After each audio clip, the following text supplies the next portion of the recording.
yang itu. Oh, mau share screen, Pak? Screen-nya coba saya buka ya. Ya.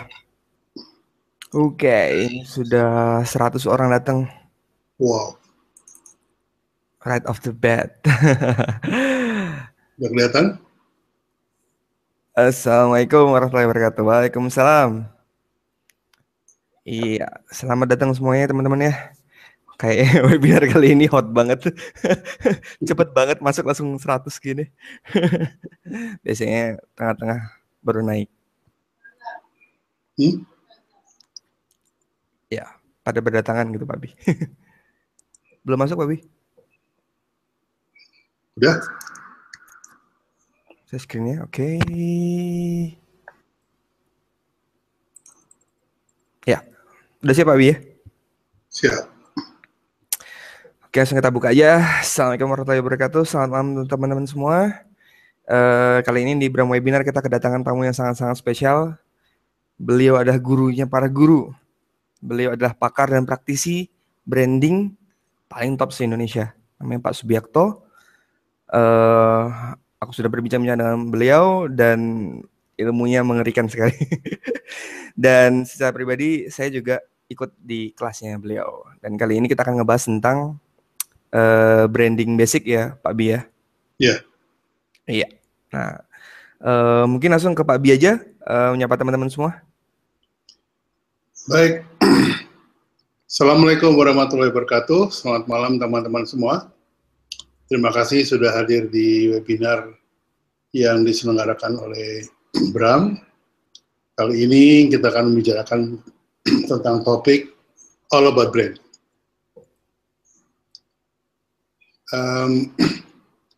Topik All About Brand ini saya ambil karena brand itu adalah sesuatu yang menarik buat teman-teman semuanya dan juga sangat penting untuk melakukan branding karena seperti sering saya katakan bahwa setiap yang punya nama itu dia berhak menjadi brand.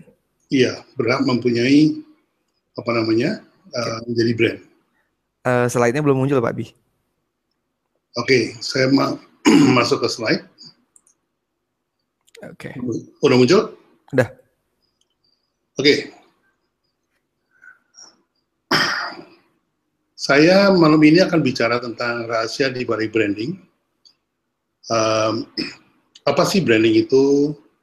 Banyak yang merasa sudah mengenal brand itu apa, tapi rata-rata ketika kemudian saya bertemu muka, ternyata banyak salah pengertian tentang brand. Oke, saya mulai aja. Rahasia di balik branding, all about brand. Saya tulis berdasarkan pengalaman pribadi, jadi bukan teori siapa-siapa. Ini betul-betul pengalaman waktu 5 tahun yang kemudian saya peras menjadi sebuah teori yang selama ini sudah terbukti melahirkan banyak brand. Nah, slide ini adalah sebuah pernyataan bahwa isi yang di dalam ini adalah semuanya adalah berdasarkan pengalaman yang saya alami sendiri. Saya memiliki beberapa keahlian, antara lain advertising. Jadi banyak teman-teman yang berada di advertising mengenal saya sebagai orang advertising yang juga menguasai copywriting dan art directing. Teman-teman yang lebih lama lagi mengenal saya sebagai orang packaging, karena saya banyak membuat packaging pada zaman di antara tahun 69 sampai dengan 76. Saya juga melakukan film directing untuk iklan. Beberapa teman bahkan mengenal saya sebagai editor untuk offline, seperti Mas Iman Protoseno dan segala macam. Nah, terakhir ini saya memfokuskan diri kepada branding, karena branding itu ternyata sangat dibutuhkan, khususnya untuk teman-teman dalam rangka menghadapi persaingan yang dengan dibukanya MEA, baik persaingan produk maupun persaingan tenaga kerja. Ini adalah saya, dan saya sangat percaya yang dikatakan oleh Abraham Lincoln bahwa the best way to predict your future is to create it. Cara yang paling baik untuk memperkirakan masa depan Anda adalah menciptakannya. Begitu kata Abraham Lincoln. Ini saya, buat yang belum kenal, saya lahir tahun 19XX di Probolinggo. Ini rahasia ya, rahasia perusahaan Pak, atau rahasia negara? Usia harus disembunyikan. tahun 67 saya lulus SMA. Saya kuliah cuma dapat setahun di sini rupa. Waktu itu duduk satu bangku sama Hans Jalandara yang membuat komik Panji Tengkorak. Dialah yang kemudian menyeret saya masuk ke dunia komik. Sempat saya membuat 50 buku kira-kira. Tahun 69 saya branding melalui packaging. Ini yang saya katakan bahwa 69 sampai 76 saya menjadi the big frog in a small pond. Kodok besar dalam kolam kecil. Kolamnya adalah kolam packaging, graphic designer untuk packaging. Sementara pada waktu itu saya nggak ada lawan, nggak ada lawan yang memadai lah zaman itu, sehingga saya sebagai anak muda membutuhkan kolam yang lebih besar, sehingga saya mencari kolam yang lebih besar, yaitu kolam advertising. Jadi saya menjadi the small frog in the big pond. 2006 saya melakukan branding lewat iklan. 2004 saya branding marketing politik. Sampai sekarang, dari tahun lalu, saya melakukan branding untuk UKM. Ini yang politik itu untuk SBY, Pak ya? Ya, branding politik itu 2004 untuk SBYCK, 2007 untuk Fosibowo, dan berikutnya ada beberapa lagi. Nah, sebetulnya kegiatan branding saya ini baru saya mulai tahun 2004. Karena sebelumnya itu, klien-klien saya hanya menugasi saya untuk membuat iklan atau membuat packaging dan branding sebagai bonusnya. Nah, zaman itu branding itu masih sulit dipasarkan, jadi belum ada kesadaran tentang branding itu apa. Sekarang sudah jauh lebih mudah. Dikit-dikit orang bilang mau personal branding, mau city branding, mau product branding, macam-macam. Oke, ini adalah beberapa slogan yang saya buat selama ini. Enggeran Sarapan Kedua itu tahun 81. Sakura Film Menancap Bana itu malah lebih lama lagi, itu tahun 78. Terus ada, kok masih depan TV, itu adalah Promah. Terus sudah tradisi itu punyanya Roma. Kalau sudah duduk lupa berdiri itu punyanya Ligna. Dan seterusnya ada satu lagi dari Mayora. Nyamuk sini cuma 3 roda, takut 3 roda, coblos kumisnya, ini Fosibowo. Bersama kita bisa ini SPJK. Mengapa slogan dan model dibutuhkan untuk branding di Indonesia? Karena slogan itu adalah keyword, model adalah key visual. Karena kultur masyarakat Indonesia yang sloganistik dan simbolistik. Sloganistik itu, orang Indonesia itu selalu percaya pada slogan. Dan juga simbol-simbol gitu. Contohnya, berakit-rakit ke hulu. Itu kan sebuah simbol ya. Visual, berenang-renang ke tepian, bersakit-sakit dahulu, bersenang-senang kemudian. Jadi ini membuat sebuah quotation, sebuah pepatah, tapi menggambar sebetulnya, dia menggambar rakit. Kemudian dia juga menggambar sumur di ladang. Boleh kita menumpang mandi, kalau ada umur panjang, boleh kita berjumpa lagi. Bak Pinang di belah 2, ini Pinang itu visual lagi, gambar lagi. Santen Toyo Klopo, ini orang Surabaya. cekap semanten piatur kula. Ki visual lagi, karena untuk pamitan aja dia menggambarkan kelapa. Cangkir, nyancang pikir, mengikat kepala, mengikat pikiran. Maksudnya kalau Anda bertamu, dikasih teh dengan cangkir, itu maksudnya jangan lupain saya ya, gitu. Semah, ini bahasa Sunda, ini tamu ki visual, ngaheseken nu boga emah, katanya. Karepotin yang punya rumah. Itu semah. Nah, ini salah satu yang karya saya yang pertama di dunia periklanan. Slogannya, kalau sudah duduk lupa berdiri. Ini untuk Ligna Furniture. Ini saya ciptakan tahun 81. Ya, sebenarnya ada yang lebih tua dari ini, tahun 78, tapi ini yang fenomenal. Sampai sekarang masih diingat orang. Ligna itu key visual. Kalau sudah duduk lupa berdiri itu keyword. Cara mengucapkannya itu menjadi kisah. Nah, ini walaupun pakai bahasa Inggris, tapi ini ciptaan saya sendiri. Jadi ada suatu kunci visual, kemudian ada suatu kata kunci, kemudian ada cara mengucapannya, suaranya. Kisah ini seringkali diwujudkan dalam berupa jingle ya, atau lagu. Key visual, keywords, kisah. 100% ciptaan saya. Oke. Nah, ini saya kutip dari Earl Nightingale. Dia mengatakan bahwa everything begins with idea. Ini dari tahun 1 saya memulai karir, ide adalah raja. Makanya kalau ada yang mengatakan bahwa ide itu sekarang murah, saya berani taruhan, berani duduk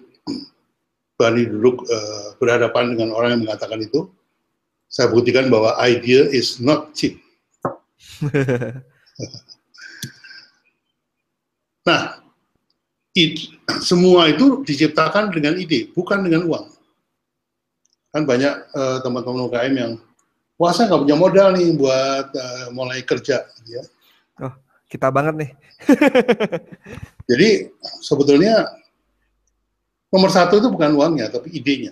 Kalau idenya itu sound, idenya itu bagus, Anda cerita kepada orang yang punya duit, dia akan invest. Banyaklah contohnya kayak, kalau sekarang itu yang lagi marak kan Gojek gitu ya, salah satu contohnya. Nah, money can buy sex, but not love. Jadi, uang bisa membeli fisik, tapi tidak bisa membeli ide. Gitu. Saya selalu mengatakan bahwa it's not your money that make me creative, but make my creative that makes you money. Jadi ide saya lah yang kemudian membuat Anda bisa mendapatkan uang. Bukan uang Anda yang membuat saya kreatif.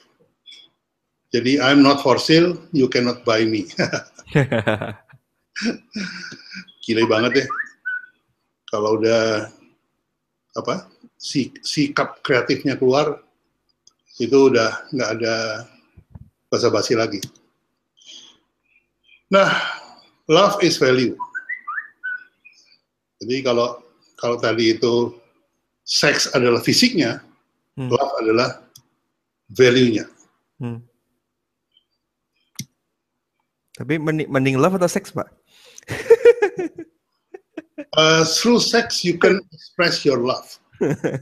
Tapi to express your love is not necessary only sex gitu. Iya, Pak. Nah, value is a brand. Jadi love itu, kalau love itu adalah value-nya, dia adalah brand-nya. Ini contohnya, sell a home, not house. Jadi kalau Anda bikin copywriting, jualah rumah, jangan rumah loh. Maksudnya home itu tempat tinggal ya. Tempat tinggal. Tapi jangan fisik yang dijual. Sell a sleep, not a bed. Kadang-kadang kalau saya lihat itu copywriting dari teman-teman e-commerce itu masih terlalu konsentrasi kepada produk, konsentrasi kepada fisik. Produk saya terbuat dari bahan pilihan, dijahit oleh penjahit yang ahli, tahan panas, tidak luntur gitu ya, lebih kepada fisikal. Padahal yang dibutuhkan adalah mungkin bukan barangnya tapi manfaatnya. Sell love not sex, ya. Tadi sudah saya katakan. Nah, kembali kepada brand adalah sebuah nama ditambah dengan mean, ya. Nama ditambah dengan makna. Jadi nanti dari revision akan saya tunjukkan mana apa sih buat orang itu. How to build a brand. Nah, kira-kira seperti inilah. Jadi yang tampil di permukaan itu slogan, logo, merek, produk. Brand itu adanya di bawah permukaan. Gitu. Ini sesuatu yang sangat menjelaskan. Ya, mudah-mudahan gila-gilaan. Kalau mau di foto boleh loh. Ini lebih dari 80% tuh, jadi brand itu lebih berpengaruh, Pak. Iya, dia justru tadi kalau yang di permukaan itu seks, yang di bawahnya itu love gitu. Kalau di permukaan itu bed, yang di bawahnya itulah sleep gitu. Impact-nya lebih besar ya. Ya, betul. Oke, sekarang sesuai janji saya di Facebook kemarin, saya akan mencoba menjelaskan marketing, selling, dan branding. Ya, marketing, selling, branding. Bedanya ada pada tujuan. Objektifnya kalau marketing itu market share. Biasanya penguasaan terhadap pasar sekian persen. Jadi tujuannya marketing campaign ini adalah menguasai 10% market share misalnya gitu ya. Sementara kalau selling itu bertujuan untuk menjual berapa unit yang akan dijual. Jadi kalau bicara omset itu pasti selling. Tapi kalau bicara market share, itu baru marketing. Kalau branding itu bicaranya jati diri konsumen. Jadi konsumen itu mendapatkan jati diri dari brand kita. Nanti saya akan jelaskan ini. Manfaat yang dicari, kalau marketing itu manfaat fisik. Selling juga manfaat fisik, karena mereka tools-nya adalah produk. Sementara branding itu yang dicari ikatan emosi. Ya. Jadi tadi sudah saya jelaskan bahwa kalau marketing itu jualan tempat tidur, selling juga jualan tempat tidur, branding itu jualan tidur. Jualan tidur. Tidurnya, bukan tempat tidurnya yang penting. Tempat tidurnya bagus, kalau nggak bisa tidur juga ya percuma. Yang diperoleh oleh konsumen mendapatkan apa? Apa itu artinya barang ya. Demikian juga dengan selling, itu konsumen buat apa. Tapi kalau branding, konsumen menjadi siapa? Jadi ketika menggunakan produk Anda, konsumen akan menjadi siapa? Nanti akan saya jelaskan itu. Goal-nya, marketing itu menciptakan demand. Selling menciptakan closing. Sementara branding itu goal-nya loyal. Oleh karena itu saya katakan bahwa branding bisa membuat orang itu menjual lebih lama. Karena dia loyal, dia akan beli terus-menerus. Bukan jadi konsumen, tapi menjadi customer. Bukan menjadi pembeli, tapi menjadi pelanggan. Waktu yang dibutuhkan kalau marketing itu panjang. Market share itu nggak bisa direbut dalam semalam. Atau direbut dalam waktu sebulan gitu ya. Jadi kalau selling itu jangka pendek. Jadi saya selalu mengatakan bahwa marketing itu ibarat lari maraton, sementara kalau selling itu ibarat lari sprint. Jadi kalau selling itu belum lari udah kelihatan garis finishnya. Kan? Baru mengikat tali sepatu sudah langsung kelihatan garis finishnya di mana. Kalau branding itu jangka panjang. Ya. Nah, hebatnya adalah dengan hadirnya internet. Internet memang melakukan apa yang saya sebut disruption. Jadi sudah mendisrupt, sudah mengubah tatanan kehidupan, sehingga branding itu sangat mungkin dilakukan dalam waktu yang singkat dengan adanya internet. Itu yang kemudian saya sebut sebagai digital branding. Nah, di dalam perusahaan itu Anda akan punya aset. Marketing itu menghasilkan tangible asset atau aset secara fisik, gedung, pabrik, kemudian kantor yang lebih besar, salesman yang banyak, ya, karyawan banyak, uang banyak, itu semuanya fisik. Selling sama. Selling itu tujuannya adalah untuk memperbesar fisik. Nah, kalau brand itu asetnya adalah aset intangible. Nah, mana yang lebih menguntungkan antara tangible asset dengan intangible asset? Ada yang cerita kepada saya, dan ini dari sumber yang bisa dipertanggungjawabkan, yaitu ketika Sari Husada dijual pertama kali kepada investor, itu nilainya 4T. Yang 1T adalah tangible asset, aset fisik, pabrik, tanah, bangunan, dan segala macam, mesin-mesin. Sementara intangible assetnya, yang berupa brand, SNM, SIM, laktosa, dan segala macam itu, dihargai 3T. Bayangkan, 1:3. Jauh banget. Pertama kali dijual. Nah, ketika kemudian dibetulkan atau di-manage ulang sama, saya sebut saja namanya, Pak Budi Satria Isman, ini guru saya. Halo Pak, ada Pak Budi Isman nggak di sini? Nggak di sini, dia lagi makan di Bali. Oh, lagi makan di Bali. Waktu dijual kembali ke Danone, itu nilainya 20T. 20T. Kenaikan tangible asetnya, kenaikan harga gedung, tanah, dan segala macam, selama 4 tahun itu menjadi 2 kali lipat. Jadi 2T. Tapi kenaikan dari brandingnya, itu menjadi dari 3T menjadi 18T. 6 kali lipat. Ya. Nah, not to mention misalnya kayak Google. Ya. Google itu produknya apa sih? Nggak kelihatan. Tangible assetnya dia server-server di mana-mana. Kantor. Tapi dia punya brand, kalau misalnya dijual, berapa sih nilainya Google itu? Atau Coca-Cola. Coca-Cola itu huruf cuma 8 biji, tapi nilainya kalau dijual bisa lebih mahal dari seluruh pabrik Coca-Cola di seluruh dunia. Not to mention misalnya Facebook, terus Twitter. Ya. Tangible assetnya kan nggak kelihatan gitu. Artinya yang lebih kelihatan adalah justru nilai dari intangible assetnya. Pertanyaannya kemudian brand itu apa sih? Ada yang bilang brand itu merek, brand itu logo, brand itu iklan, brand itu slogan, brand itu packaging. Ya. Bukan. Brand bukan merek, brand bukan logo, brand bukan iklan, brand bukan slogan, brand bukan packaging, brand bukan pameran, brand bukan promosi, brand bukan hadiah.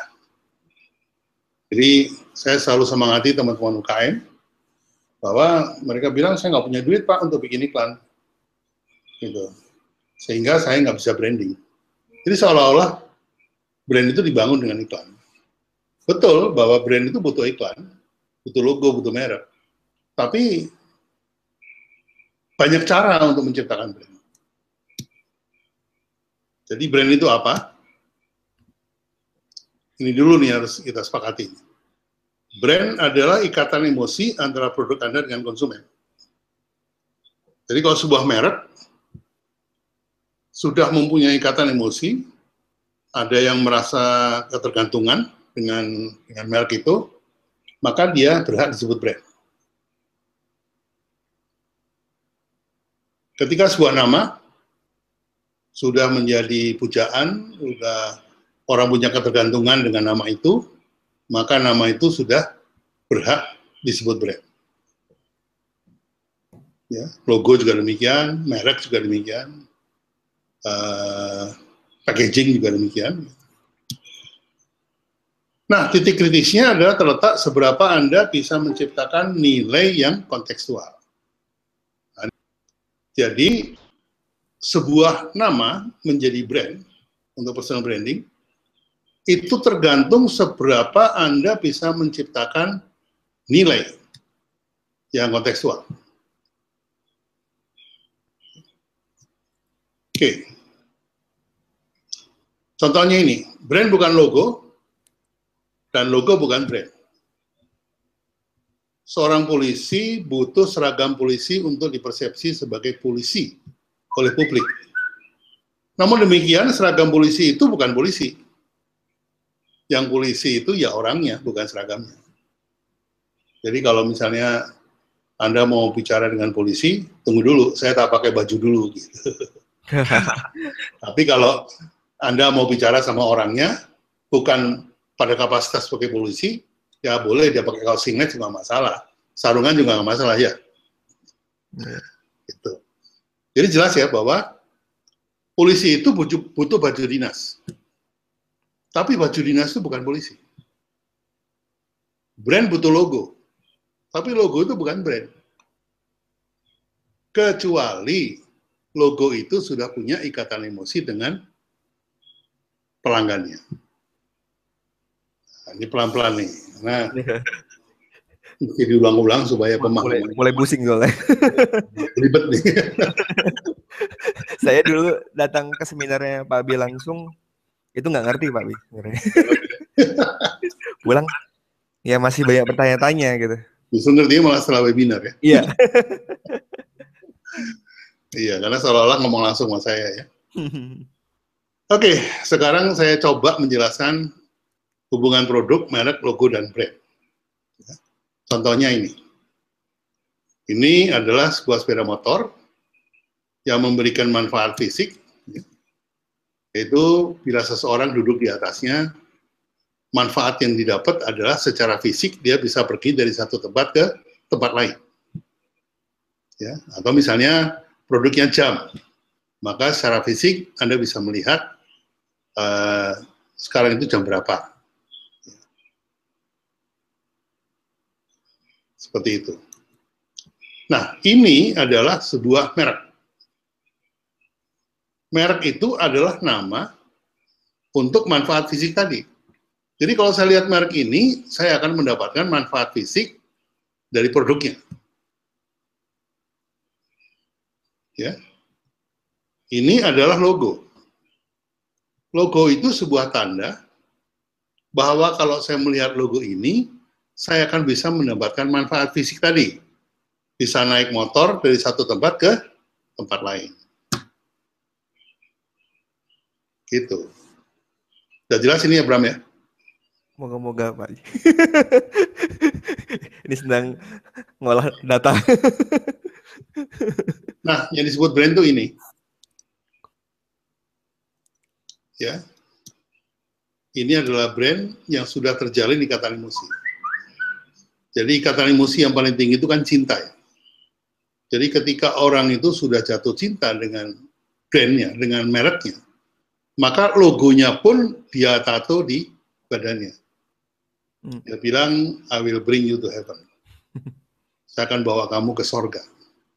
Karena di sorga, kalau saya nggak bawa Harley Davidson, nanti saya di sorga naik apa? Makanya banyak kalau di Amerika itu, kelompok-kelompok Harley Davidson yang sangat fanatik, bahkan minta dikubur bareng sama motornya. Dikubur bareng motornya, gila. Bareng motornya. Nilai apa sih yang diberikan oleh Harley Davidson itu? Itu freedom. Jadi freedom, mengapa freedom yang dicari?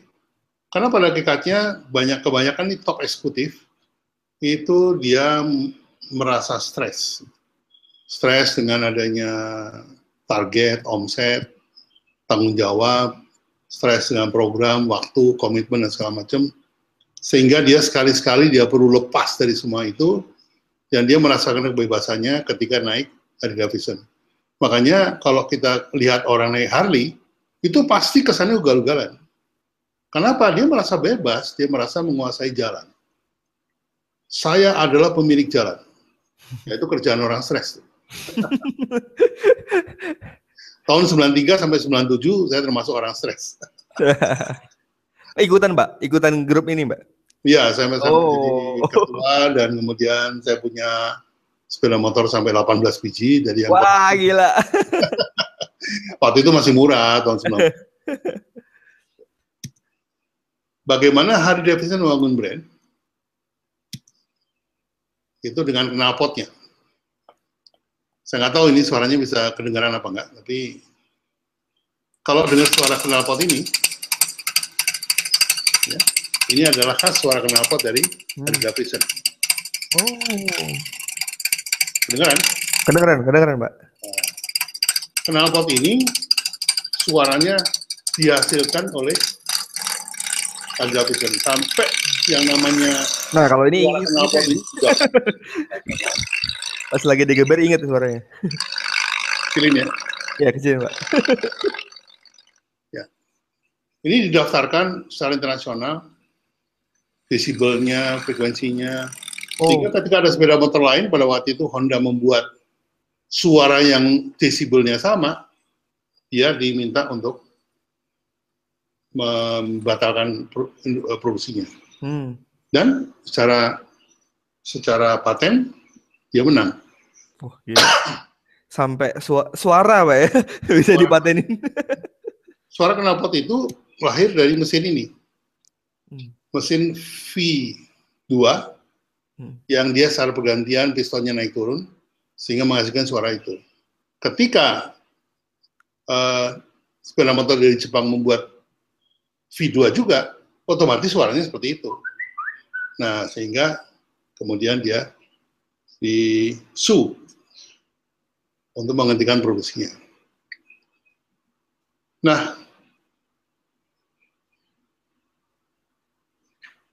pada tahun 81, Harley itu sempat, waktu itu AMC, American Motor Company, itu sempat bangkrut, sempat mau disita sama bank.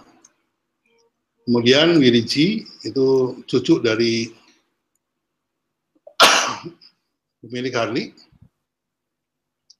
dia bersama 13 temannya, itu mengambil alih pimpinan, membeli saham dari AMC, ya, kemudian datang ke bank,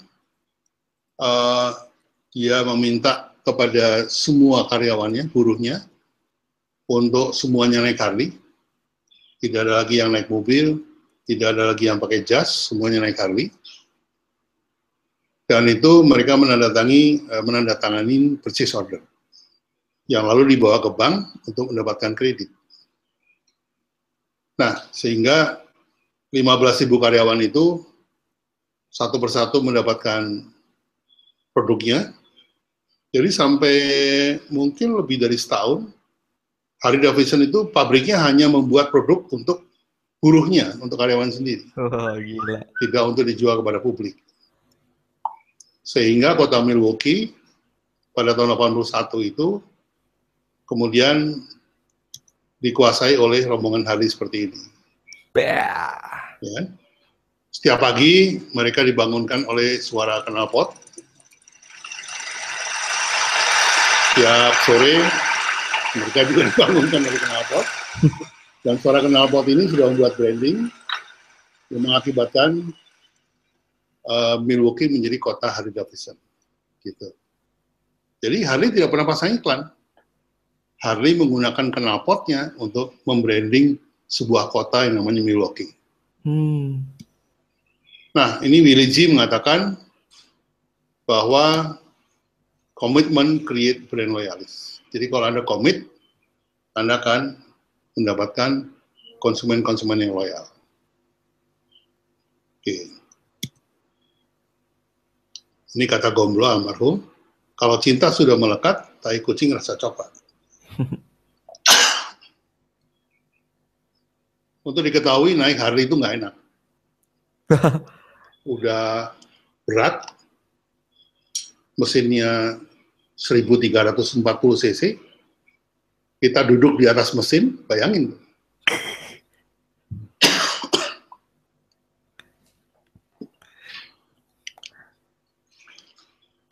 Mesinnya besarnya sama dengan mesin Avanza, pada sepeda motor. Pas sepeda motor. Oke. Iya. Itu juga yang mau saya tanyain, Pak. Jadi kalau emang udah Brand melekat Harley itu Davidson bukan lagi bicara sepeda motor, apa, Bi? tapi sudah bicara freedom. Halo, Babi. Karena itu, Oh, agak dengar. merek Harley Davidson bisa juga dipakai untuk merek produk apapun yang mengekspresikan freedom. Seperti itu. Ini kekuatan brand ya, yang kemudian bisa melakukan multi-brand policy. Halo, Pak Babi. Nah, ini adalah penciptaan brand Harley. Secara fisik, kebutuhan dasarnya dipenuhi oleh produknya. Perasaan aman, komunitas, hero, jati diri, ini saya ambil dari Maslow ya. Ini dipenuhi oleh brandnya, sepeda motor, dan freedom. Halo, Pak Bi. Nah, perlu diketahui bahwa brand itu dibangun di 4 tingkatan tadi. Jadi bukan dibangun oleh kebutuhan dasarnya.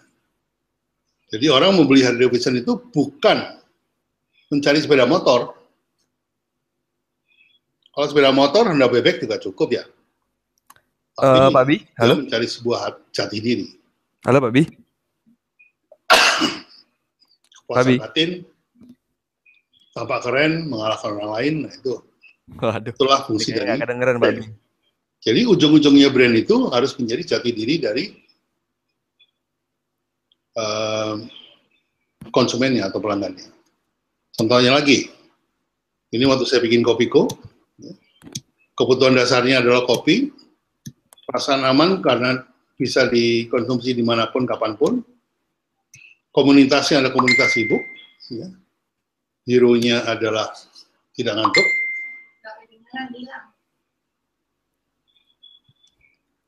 Halo, Pak Bi. Dengar suara saya nggak? Kedengaran tadi katanya, Bram? Saya dengar suara Pak Bi. Halo, Tapi, Bram? nah, halo, Pak Bi. Halo. Saya dengar Pak Bi sih. Saya dengar Pak Bi, tapi Pak Bi nggak dengar saya. Sudah kedengaran sekarang suaranya? Halo, Pak Bi. Saya dengar sih. Hilang ya? Pak Bi dengar saya nggak? Halo. Suara Bram juga nggak kedengaran. Coba saya keluar dulu. Saya dengar suara Pak Bi. Saya dengar suara Pak Bi. Nggak kedengaran juga suaranya. Kayaknya ada. Mau diulang lagi? Enggak, saya dengar Pak Bi. Coba lihat Facebook Pak Bi. Enggak, suara Bram nggak kedengaran. Saya dengar suara Pak Bi. Bram dengar suara saya? Dengar. Dengar ya? Dengar, saya dengar. Tapi, halo Pak Bi. Pak Bi dengar suara saya? Nggak dengar. Oh, udah. Mau di break dulu atau gimana? Iya makanya, aduh gimana ini? saya sih dengar sih. Tapi kalau teman-teman. Suara saya kedengaran, mungkin saya lanjut aja ya? Iya. Oke. Lanjut aja, Pak. Dia dengar suara Pak Bi ya? Oh gitu. Kayaknya laptop deh. Tadi mungkin ngecilin sesuatu. Ya udah, lanjut. Gitu ya. Oke, ini maaf tadi ada gangguan sedikit. Jati dirinya dikenal sebagai gantinya ngopi, tampak keren, kepuasan batin dan mengalahkan pesaing. Ini juga wilayah brand yang saya bangun Dari perasaan aman sampai ke jati diri.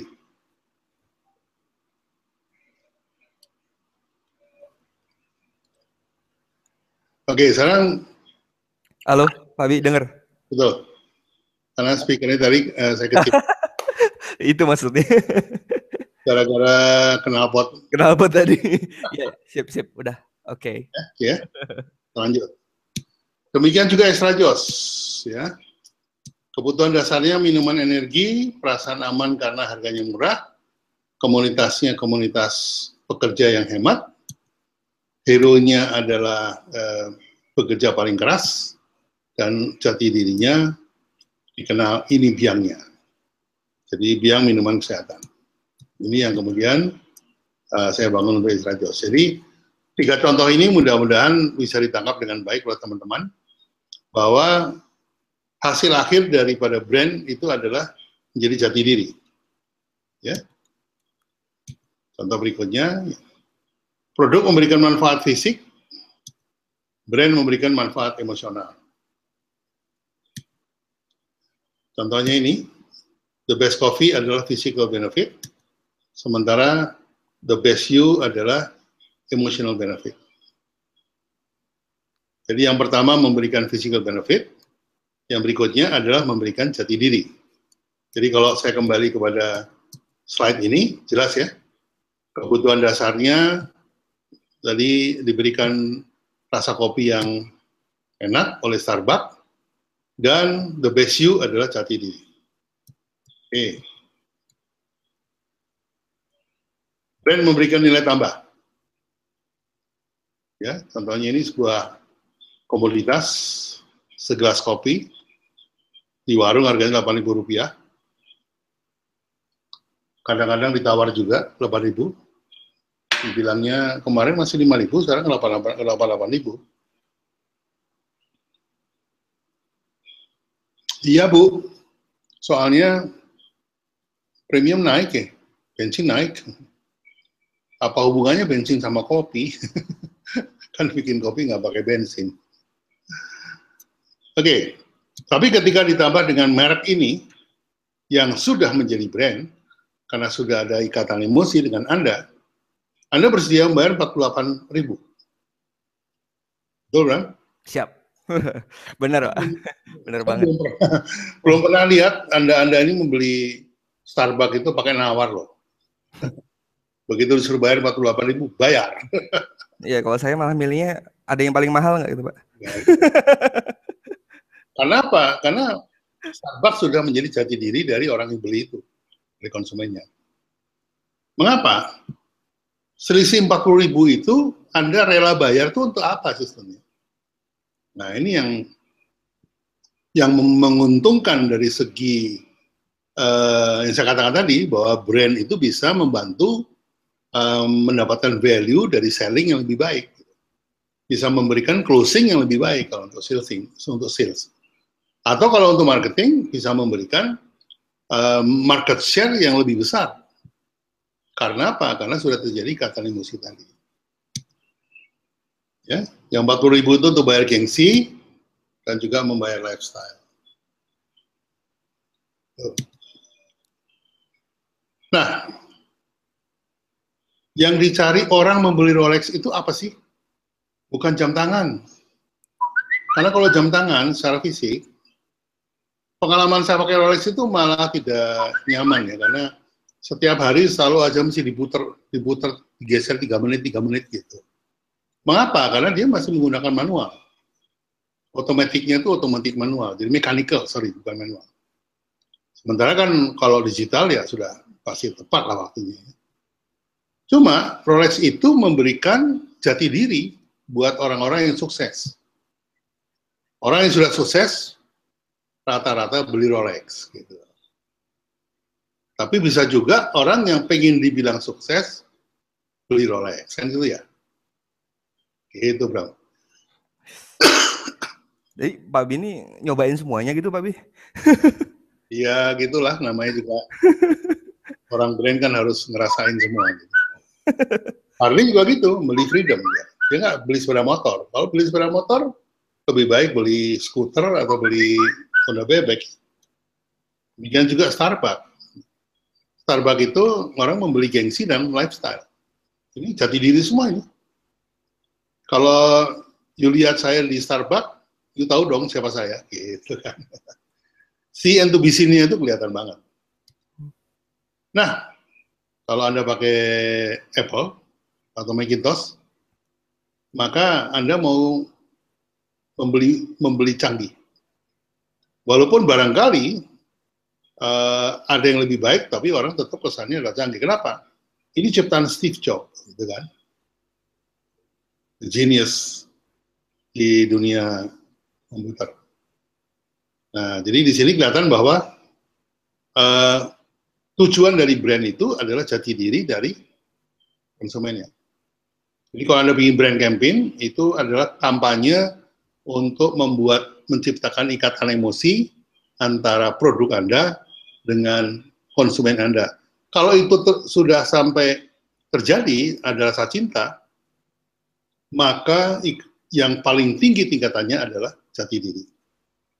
Itu, Bang. Makanya yang pakai Apple juga, Pak. Gini semuanya punya jadi.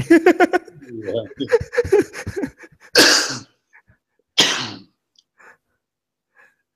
Tapi Apple sih emang bagus sih, Pak. Memang mahal. Emang mahal. Ya. Oke, saya lanjut ya. Yep. Brand are born of experience and reflect trust. Brand lahir dari pengalaman dan mencerminkan rasa percaya. Jadi kepercayaan itu timbul karena pengalaman.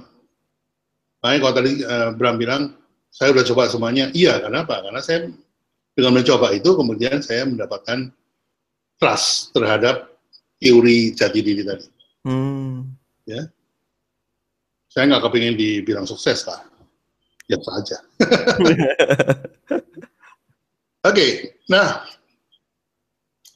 ini adalah pembangunan brand yang berdasarkan pengalaman.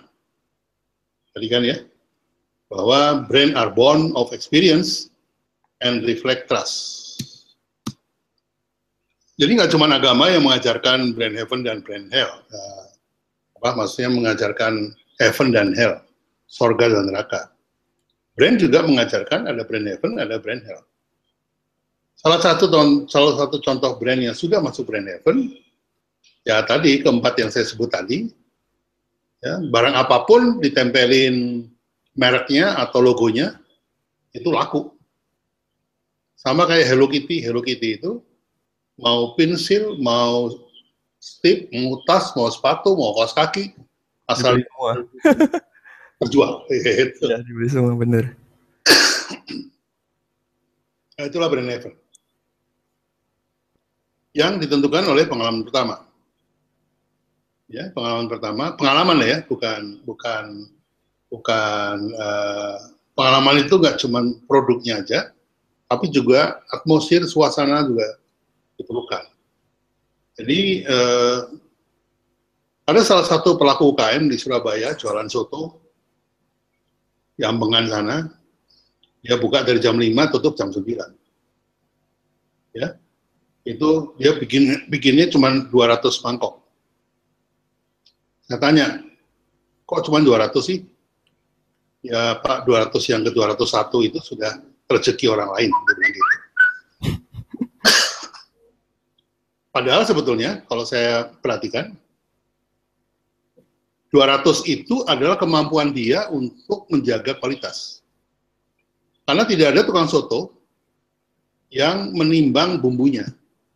Berapa gram cabai, berapa gram garam, berapa gram gula, berapa gram merica, itu kan nggak digramin sama dia. Dicipitin aja kan. Iya, benar. Dia pakai feeling gitu. Nah, pakai feeling ya. Dia merasa kalau sudah mangkok yang ke 200, lewat dari 200, rasanya sudah nggak karu-karuan karena dia udah capek. Gitu.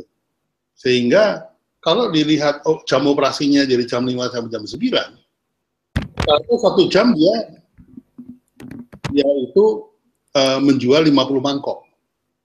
Jadi setiap mangkok dia siapkan dalam waktu 1 menit. gitu. Dan konsumen itu datang ke situ jam 5 pagi, dia ketemu sama tukang parkir yang sama, tukang becak yang sama, ketemu sama Mahmud yang sama, mama muda yang mau ngantar anak sekolah ya, itu, gitu ya. Dan suasananya sama, pagi yang sama, itu semua sama. Dan suasana yang sama dengan rasa soto yang sama, itu menciptakan suatu pengalaman pertama yang diulang secara konsisten. Jadi, kalau interaksinya positif, artinya rasa sotonya enak, pengalamannya juga, suasananya dia suka, orang menjadi percaya, dan kalau dia konsisten, ya, menjaga rasa dan menjaga suasana, lalu si Pak Sadi ini tukang soto dibilang, wah Anda adalah ahli soto.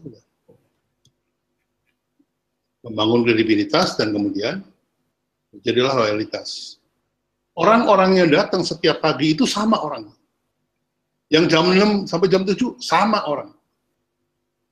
Jadi itu sudah menjadi dialog apa ya, day in day out-nya itu sudah menjadi organik sekali jam-jamnya itu.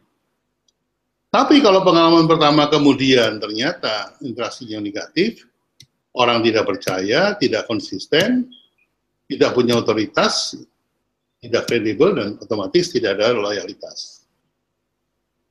Nah, yang sekarang harus diperhatikan adalah ketika Anda sudah sampai memiliki kredibilitas, kemudian tidak terjaga konsistennya tidak konsisten, maka kredibilitas Anda bisa turun. Dan loyalitasnya juga akan jatuh. Nah, sekarang itu kalau kita lihat di kancah politik, itu banyak orang yang kredibilitasnya dijatuhkan oleh pihak lawan melalui kampanye negatif atau black campaign.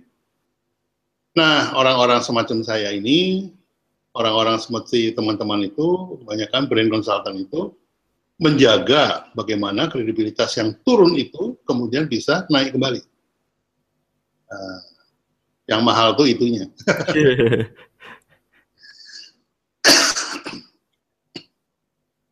Itu, Bang. Ya kalau udah nggak kredibel nggak bisa ngapa-ngapain dia, Pak. Oh, udah jatuh, udah jatuh. Sulit sekali ngebangunnya. Jadi sebelum jatuh harus sudah diintervensi. Nah ini kacamatanya harus tajam. Oke. Brand diawali oleh pengalaman pertama. Tadi sesuai dengan slide sebelumnya. Sampai di sini ada pertanyaan nggak, Bro? Paham nggak? Ya tadi saya ada beberapa yang juga pingin ditanyain sih. Kayak kalau misalnya kan tadi Pak Bi udah bilang Harley itu nggak enak, Rolex itu nggak enak. Itu kan sebenarnya berhubungan dengan kualitas, Pak Bi. Produk ya. Produknya ada kualitasnya gitu. Kok ya dan orang kan itu ada pengalaman pertama gitu kan. Pengalaman pertama, terus gimana caranya dia bisa langsung positif pengalaman pertamanya kalau misalnya makainya aja nggak enak gitu. Nah, itulah magicnya brand. Ini saya, nah ini. Kalau cinta sudah melekat, tai kucing rasa coklat. Nah, seringkali orang beli Rolex itu, ya bukan pengalaman pertama yang menjadi acuan, tetapi referensi dari orang yang sudah memiliki pengalaman pertama itu. Jadi kalau kembali ke slide yang tadi ya,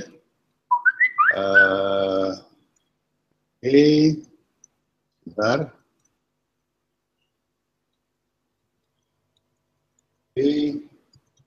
Ya.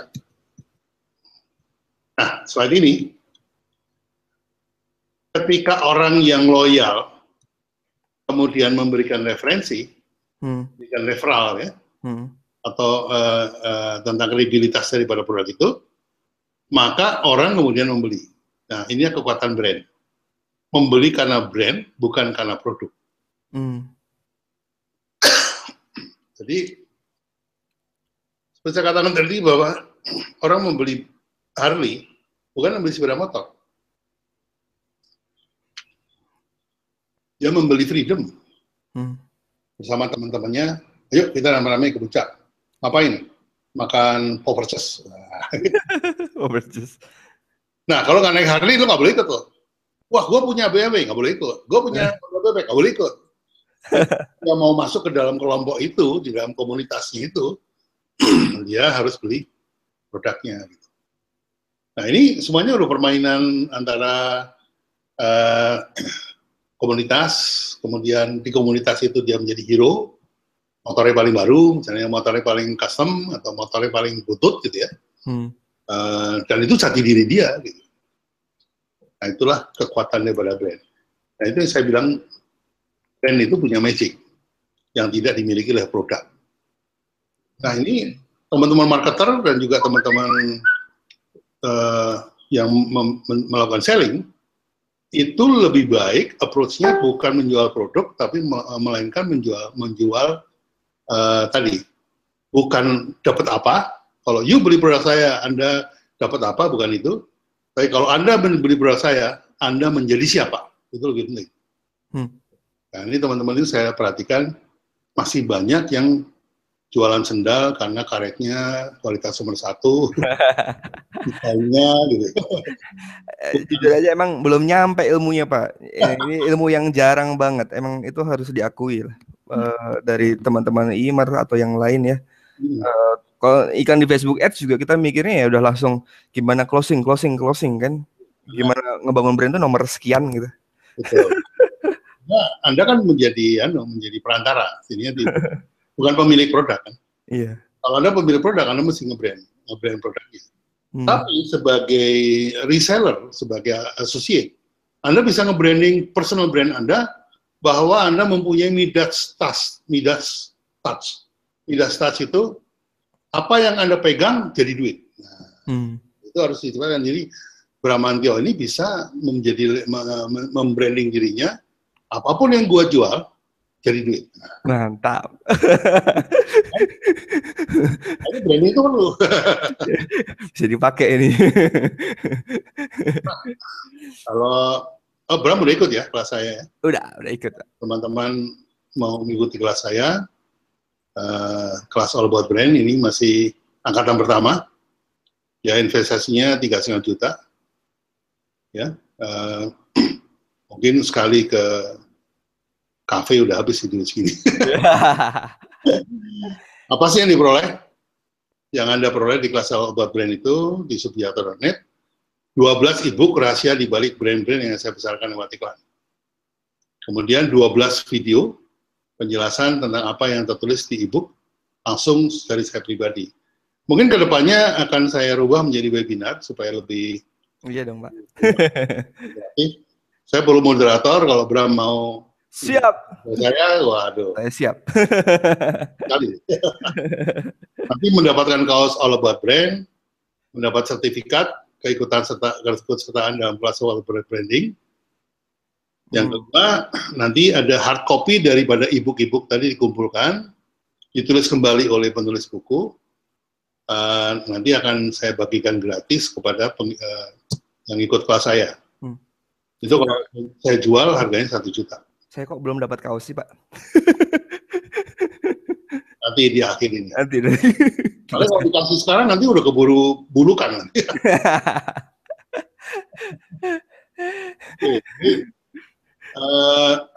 Satu buah buku gratis nanti dengan mudah-mudahan kita dapat hardcover. Yang kalau saya jual di luar saya jual 1 juta, mungkin bisa lebih. Karena apa? Karena ini isinya 12 e-book rahasia di balik brand yang saya besarkan lewat iklan. Nah, kelas angkatan pertama dimulai Oktober sampai Desember 2015. Jadi yang mau ikut sekarang belum terlambat sih. Dan jujur aja sebenarnya saya sudah mulai dari Agustus itu untuk teman-teman yang early bird mendapatkan harga yang khusus memang. Dan mereka juga harus bersabar menunggu karena teman-teman yang akan join juga masih banyak. Iya, saya masuk beberapa bulan yang lalu ya. Ya, betul. Waktu itu masih baru Kopiko, Pak. Betul, ya. Dari Kopiko, baru 1 atau 2 gitu. Udah banyak sih sekarang udah. Sekarang udah lebih banyak. Dan ini terbatas sampai kapan, Pak? Harga 3,5 juta tadi? Saya akan tutup tanggal 10. Oke, tanggal 10. Tanggal 10 itu hari apa ya? 4 hari lagi ya? 4 hari lagi, Pak. Sehari Selasa. Hari Selasa. Iya. Ya mudah-mudahan tidak perlu diperpanjang, jadi sudah memenuhi kuota, sehingga saya bisa melayani dengan baik. Dan nanti tentunya teman-teman yang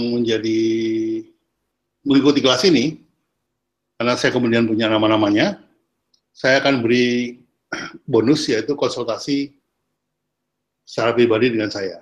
Jadi misalnya, saya punya produk nih Pak Bi, mereknya ini, gimana sih cara membuat produk saya ini brandnya menjadi bagus gitu. Itu akan saya buatkan seminar one-on-one, seperti saya dengan Bram gitu. Seminar one-on-one, misalnya Bram udah ikut kelas saya, Bram bilang, saya mau personal branding saya di nih Pak Bi, gimana nih?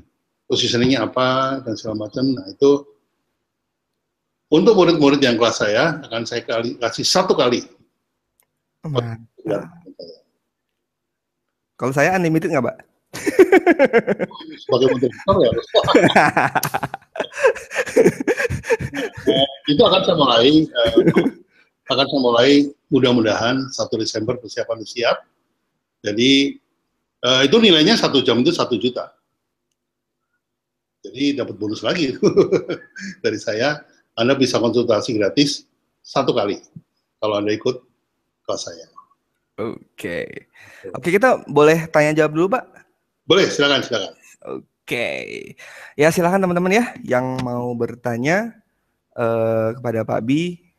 Mungkin case-case-nya juga. Tadi ada yang nanya, Pak, ada brand yang jatuh, Ajinomoto, Pak. Katanya waktu itu sempat saya ingat juga sih ada isunya waktu itu ada minyak babi itu. Dan memang langsung terlihat pergerakannya jadi melambat di dunia iklan gitu. Itu gimana Pak? Bisa cara ngembalikinnya, Pak? Bisa nggak kalau udah jatuh kayak gitu bisa balikin nggak?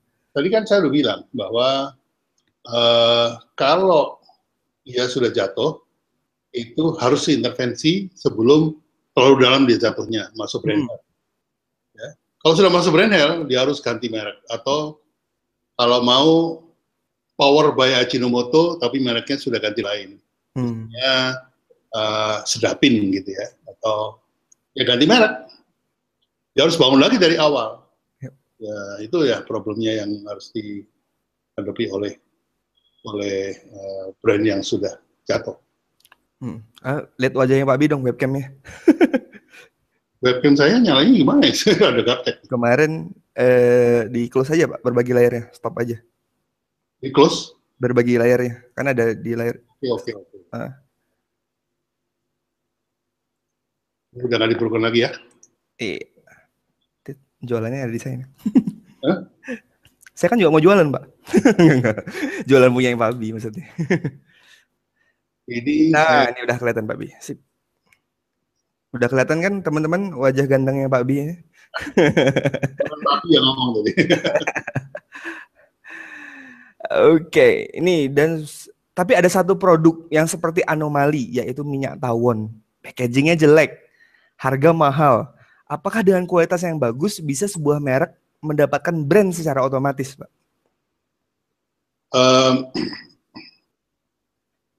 Kalau Anda lihat slide saya yang Brand Heaven tadi, itu pengalaman pertama yang menentukan. Jadi mau packagingnya jelek, mau grafisnya jelek, mau logonya jelek, tapi kalau pengalaman pertama itu memuaskan, itu brand.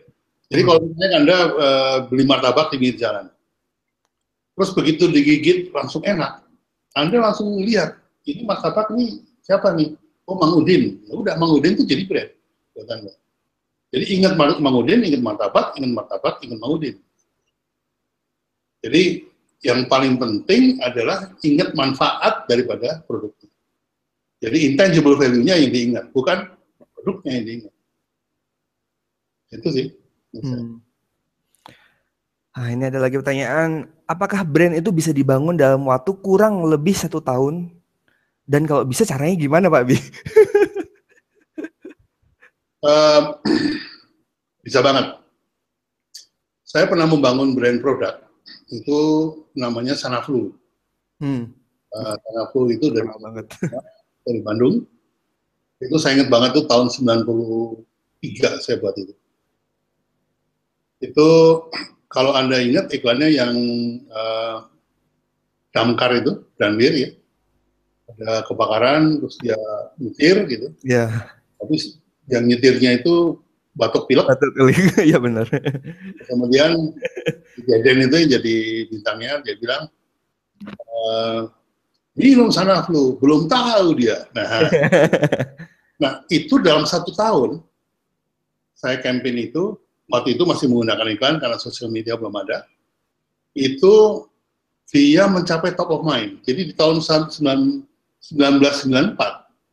itu dia top of mind dari seluruh iklan yang ada di TV di Indonesia. Mengalahkan Rinso, mengalahkan Pepsodent, mengalahkan Lux, mengalahkan semua produk dari Unilever.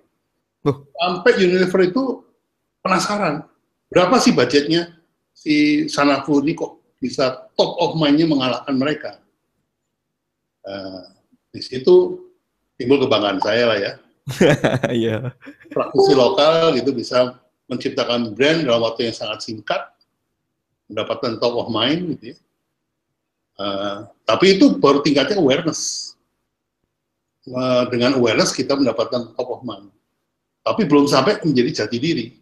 Padahal waktu itu sudah saya siapkan platform untuk menjadi jati diri. Yaitu flow boleh, kerja jalan terus. Jadi jati diri orang-orang yang pekerja keras meskipun sedang flu. Nah, karena waktunya terlalu singkat, itu tidak menjadi jati diri, tapi menjadi brand awareness-nya kita dapat. Seperti itu. Oke, pertanyaan selanjutnya ini, kalau baru mulai membuka bisnis, apakah sudah harus mulai bangun brand atau fokus pada produk dulu, Pak? Nah, ini mungkin lagi-lagi ini pertanyaan-pertanyaan yang saya bilang tadi kan nggak langsung kita ngeh gitu, Pak. Yeah. Dengan materi Pak Abi ini benar-benar tingkat tinggi ini, Pak.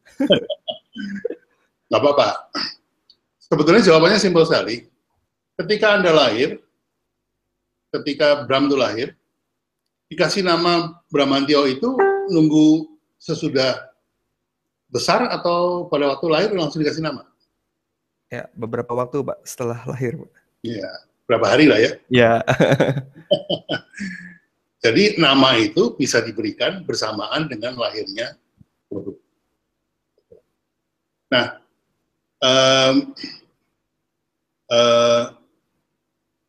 brand baru muncul ketika orang tua Anda mulai memberikan makna kepada diri Anda, kepada si bayi itu.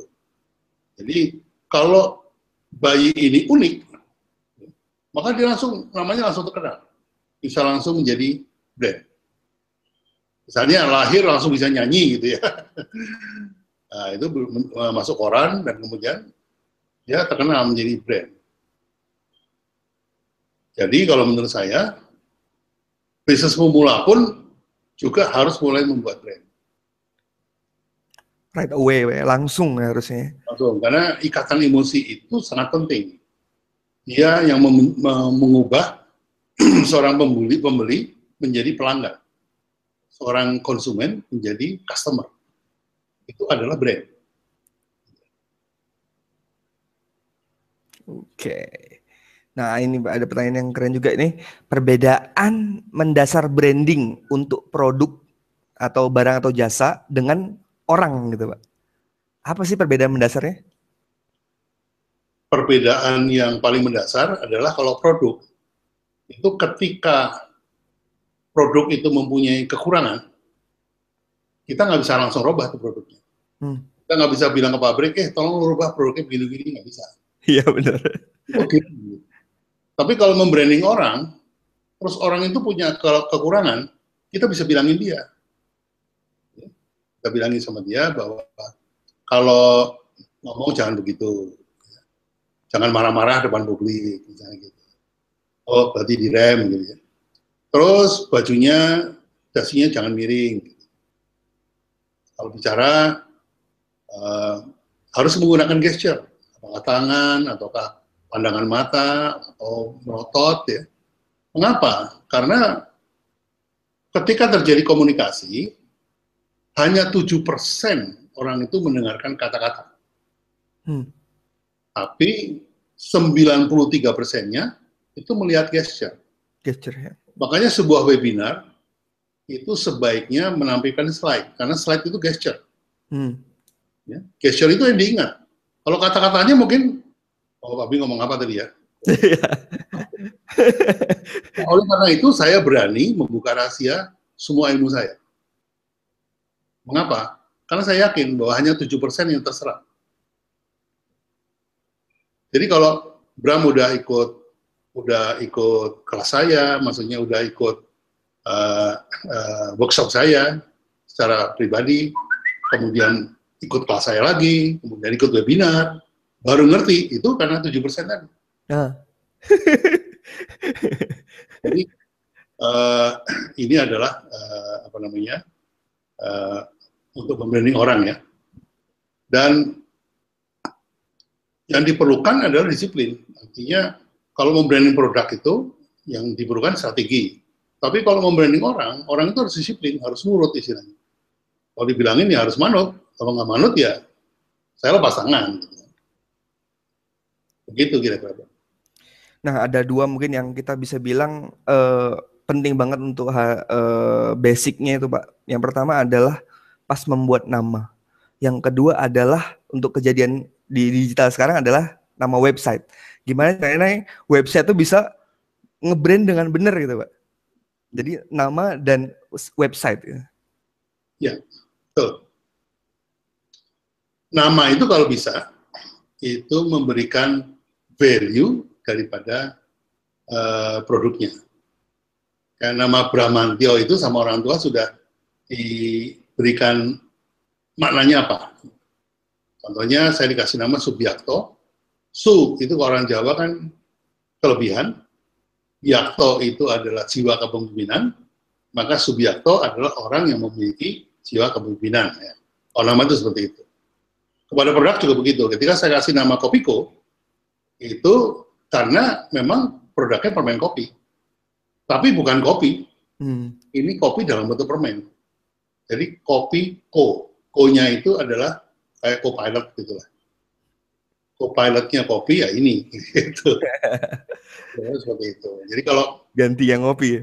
Ya, nanti kopi tidak tersedia, jam kopi sudah datang, Anda sudah mulai pusing-pusing, ya makan kopiko dulu gitu, diganjel dulu ya istilahnya gitu. Itu tentang nama ya. Kemudian yang kedua tentang website. Jadi ya mudah-mudahan kopiko.com itu masih ada gitu. Belum ada yang beli terus kita tebus.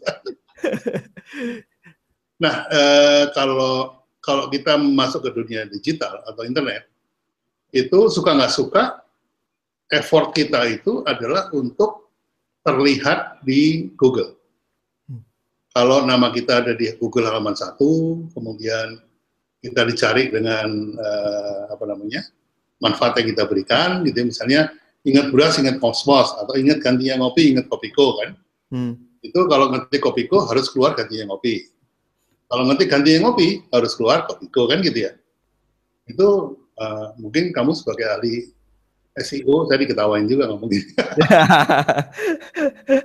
Kan berenang nih Pak Abi. Tapi ya pemahaman brand seperti itu. Jadi dari Google ya itu kalau itu fokus. Tapi kan juga kan mereka kan ada yang kayak beriklan di sosial media juga Pak, kayak Facebook, ada Twitter juga, ada LinkedIn. Nah, gimana caranya kita mulai membranding dengan tepat gitu? Apakah kita udah langsung tadi penawarannya langsung secara bahasanya itu udah penawaran emosional gitu ya, bukan fisik gitu? Atau kita fokus ke namanya, dimunculin nama terus gitu Pak, atau gimana Pak? Ya manfaatnya yang pertama ya, jadi langsung kepada kalau Anda pakai produk saya, Anda jadi siapa? Itu paling bagus. Nah mengenai iklan di Facebook atau di Google atau di Twitter, itu saya menganggap itu sebuah kemunduran dari kultur periklanan. Kemunduran. Kenapa, Pak? Tampilkan itu cuma banner ya. Iya. Nah, banner itu kalau zaman saya dulu campaign itu letaknya bukan di layar kaca gitu. Banner itu letaknya di perapatan-perapatan. Spanduk lah kalau orang kita bilangnya. Nah, sekarang saya melihat bahwa ada peluang Facebook itu kalau kita pasang video, dia langsung play. Ya. Nah, sebetulnya itu adalah peluang yang menurut saya itu sesuai dengan harapan saya selaku praktisi branding atau praktisi advertising. Jadi, kalau dulu dengan iklan 60 detik atau iklan 30 detik itu kita membangun sebuah value untuk brand, sekarang itu kita punya keleluasan untuk cerita. Nah, melalui cerita itu kita bisa memantapkan sebetulnya pembentukan daripada branding itu. Ya, saya sendiri mencobanya dengan 144 karakter dan juga di Facebook dengan cerita-cerita yang appealing ya, yang menarik. Copywriting saya belajar sama Empu Sempro sih. Kalau di Facebook mah panjang, Pak. Kalau di Twitter pendek-pendek, oke.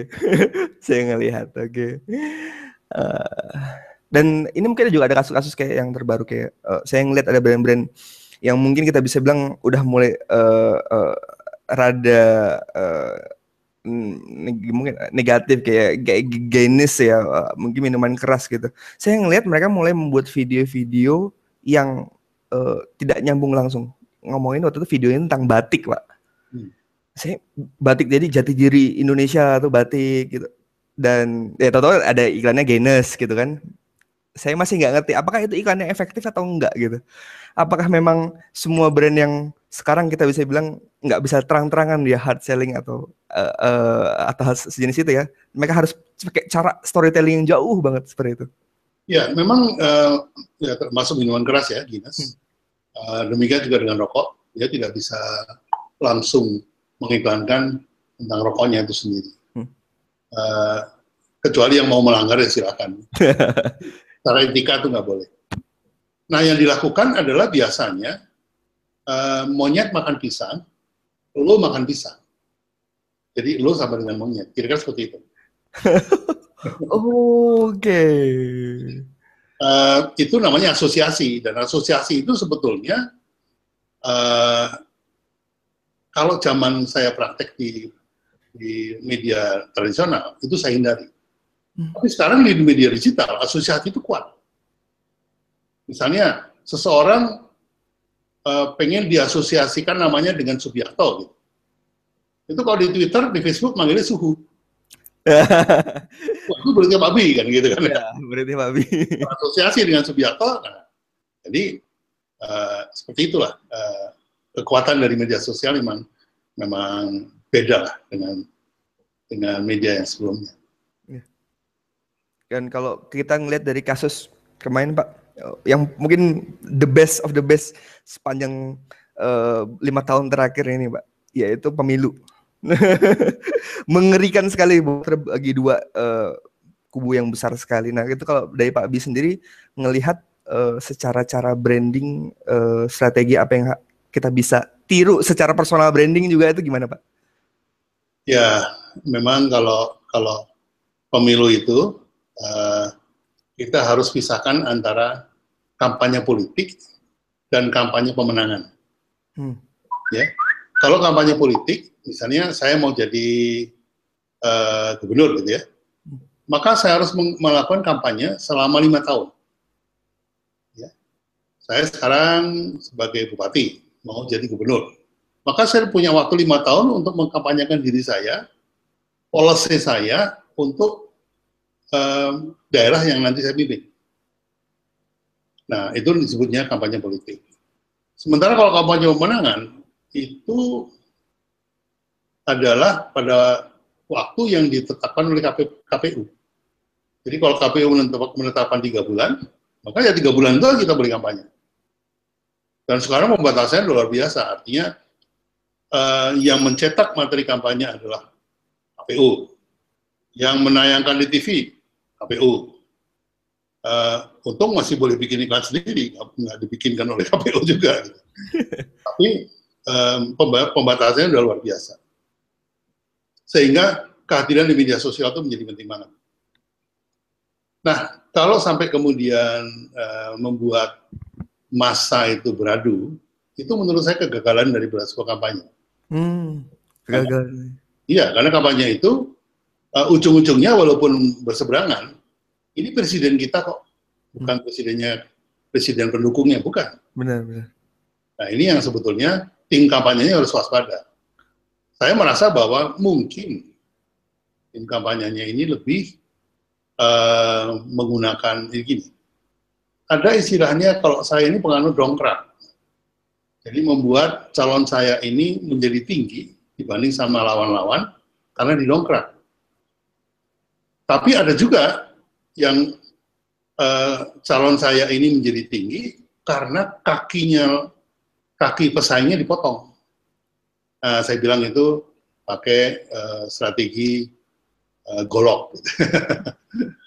Ada tuh praktisi-praktisi yang pakai golok tuh ada. Ya. Kemudian membuli, menjelek-jelekan pihak lawan, gitu ya. Akibatnya lawan jadi terseok-seok dan terpaksa sebelum kredibilitasnya turun harus diangkat lagi, gitu. Nah, itu bagian dari kampanye, seperti playing victim, gitu ya. Playing victim itu juga termasuk strategi dari kampanye. Kayak kayak dia yang jadi jadi apa? Yang terbuli gitu ya. Korban.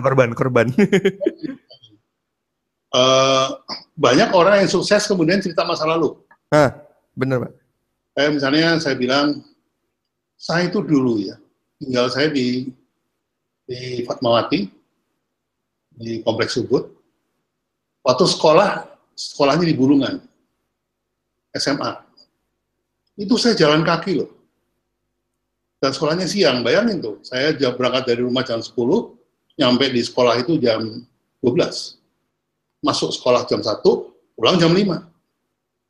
Itu tahun 67. Jadi pada waktu pulang, itu kalau jam 5 kita pulang, sampai rumah itu jam 10 malam. Karena jalan kaki. Belum ada listrik, belum ada bus, belum ada uang. Itu kan dramatis sekali ya. Saya play victim, saya menjadikan diri saya korban atas sebuah keadaan yang kemudian, wah gila ya, Abi itu kerja keras sampai sekarang sukses. Nah, play victim ini bisa kasar sekali. Saya bisa merencanakan macam-macam. Nah, ini kemudian kalau kemudian saya terlalu rude, ya, terlalu kasar dengan pendekatan itu, orang menyangka, wah ini lawannya Pak Abi ini yang memberikan cerita jelek ini. Oh ya, benar. I see. Oke, kita mungkin selanjutnya ada bagaimana cara mengalahkan produk atau merek yang udah punya goodwill. Contohnya Aqua. Tiap kita beli air kemasan pasti bilangnya beli Aqua, dikasihnya Fit, Pak. Dikasihnya yang lain. Ya, itu terjadi pada brand yang sudah value-nya udah sampai, tingkatnya sudah menjadi kembali kepada generik. Jadi banyak itu seperti odol itu kan merek, tapi akhirnya menjadi generic name dari pasta gigi. Atau misalnya ya Aqua ini sudah menjadi generic name dari air mineral. Nah, ini ya untuk membangun brand ini harus betul-betul jago gitu ya. Nggak cuma ituanin Aqua lagi, makin terkenal Aqua, yang lain makin laku gitu. Nah, sama pada waktu pertama kali saya membuat teh botol itu saya sudah ingatkan pada Pak Cipto almarhum waktu itu bahwa teh botol ini, nama botol itu generik. Teh dalam botol itu bisa mereknya apa aja. Nah, ketika sadar baru kemudian muncul sosro. Itu setelah sekian tahun. Setelah kemudian kemudian apa namanya, muncullah ada teh buatan, ada teh-teh yang macam-macam lain dalam botol itu, akhirnya sadar bahwa ini harus ada merek yang membedakan. Akhirnya menjadi teh botol sosro. Mereka mencoba untuk menghilangkan botolnya, teh sosro gitu. Makanya lahir kemudian teh kotak gitu ya, sosro juga. Jadi mereka bikinnya seperti itu. Tapi lucu juga, teh botol tapi dalam kotak. Iya, teh gelas tapi dalam